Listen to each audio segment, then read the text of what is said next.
ఓకేనా? ఓకే. ఇంట్లో కూడా అవతారం ఏంట్రా? నేను పోలీ ఆర్టిస్ట్ ని. కొంచెం మీరు 4 దెబ్బలేస్తే మేము సౌండ్ రికార్డ్ చేసుకుంటాం బాబాయ్. అన్న మీరు కొట్టాలి కానీ మీరు సౌండ్ చేద్దన్న ప్లీజ్. గుండెలు బాదుకుంటూ అమ్మా అట్లా అట్లా ఏడవండి. అలా గుండెలు బాదుకుంటూ ఏడిస్తే నన్ను వాడి పక్కన పడుకోబెడతారు. పోవయ్యప్ప.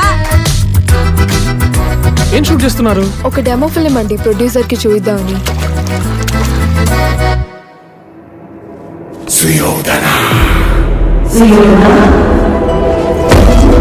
చిన్నప్పటి నుంచి సుయోధన అని ఒక వాయిస్ వినిపించేది. అది వినిపించినప్పుడల్లా నాకెవరో ఒకరు దుర్యోధనలా కనపడేవారు.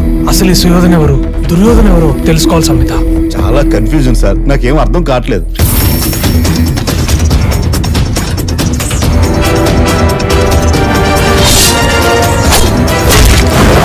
నన్ను అటాక్ చేసింది ఎవరు? వరుణ్ ఒక మనిషిని చంపాలంటే పగైనా ఉండాలి లేదా ప్రయోజనమైనా ఉండాలి.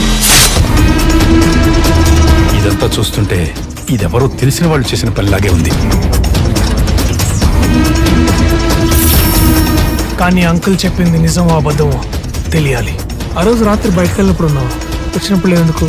కొన్ని నిజాలు బయటికి రాకపోవడమే మంచిది.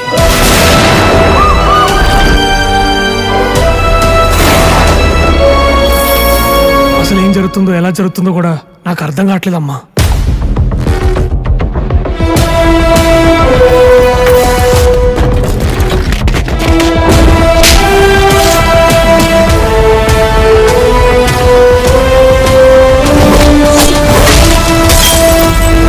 ఇప్పుడు నీకు సమాధానం తెలియాల్సిన ప్రశ్నలు చాలా ఉన్నాయి.